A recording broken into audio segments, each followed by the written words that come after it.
ಕೃಷಿಯಲ್ಲಿ ಖುಷಿ ಇದೆ, ಆದರೆ ತುಂಬ ಕಷ್ಟ ಇದೆ. ಕಷ್ಟ ಇಲ್ಲ, ಆರಾಮು ಅನ್ನೋರಿಗೆ ಏನಂದರೆ ಎಲ್ಲಕ್ಕಿಂತ ಮುಖ್ಯವಾಗಿ ನಾವು ಎಲ್ಲಿ ಮಾಡಿದ್ರೂ ಅಸೆಟ್ ಬೆಳೆಯುತ್ತೆ. ಜಮೀನು ತುಂಬ ಫಾಸ್ಟಾಗಿ ಬೆಳೆಯುತ್ತೆ. ನಿಮ್ಗೆ ಇನಿಷಿಯಲ್ ಗೊತ್ತಾಗಲ್ಲ. ಈಗ ನಾನು ತೆಗ್ದಿರೋ ರೇಟ್ಗೆ ಇವತ್ತು ನಾನು ವರ್ಷದ ಆದಾಯಕ್ಕೂ ಈಕ್ವಲ್ ಇದೆ. ನಾನು ಈ ಜಮೀನು ತೆಗ್ದಿರೋ ರೇಟ್ ಇದೆಯಲ್ಲ, ಈಗ ನಾನು ವರ್ಷದ ಆದಾಯ ಏನಿದೆ ಅದಕ್ಕೆ ಕಂಪೇರ್ ಮಾಡಿದ್ರೆ ನನ್ನ ಜಮೀನಿಗೆ ಅಷ್ಟೇ ಹಾಕಿರೋದು. ಸೊ ಅಂದರೆ ಅರ್ಥ ಮಾಡ್ಕೊಳ್ಳೋ 10-15 ಪಟ್ಟು ಜಮೀನು ಮುಂದೆ ಹೋಗ್ಬಿಟ್ಟಿದೆ. ಇದು ಯಾರೇ ತೊಗೊಂಡ್ರೂ ಆಗುತ್ತೆ. ಇದೆ ನಾನು ಹೇಳೋದ್ರಿಂದ ಆಗಲ್ಲ. ಅದೊಂದು ಅಪ್ರಿಷಿಯೇಷನ್ನು ಮಕ್ಕಳು ಭವಿಷ್ಯಕ್ಕೆ ಮುಂದೆ ಒಂದು ಲ್ಯಾಂಡ್ ಅಂತ ಇಡಬೇಕು.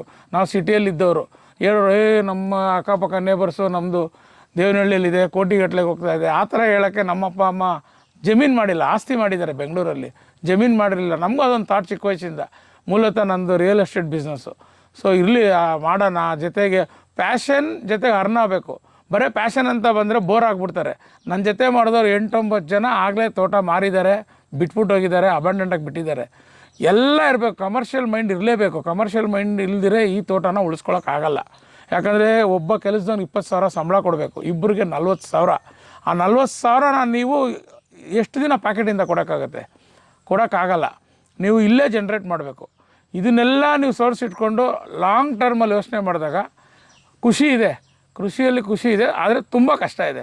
ಕಷ್ಟ ಇಲ್ಲ, ಆರಾಮು ಅನ್ನೋರಿಗೆ ನಾನು ಅವ್ರಿಗೆ ನಾನೇನು ಹೇಳೋಕ್ಕೆ ಇಷ್ಟ ಬೀಳಲ್ಲ.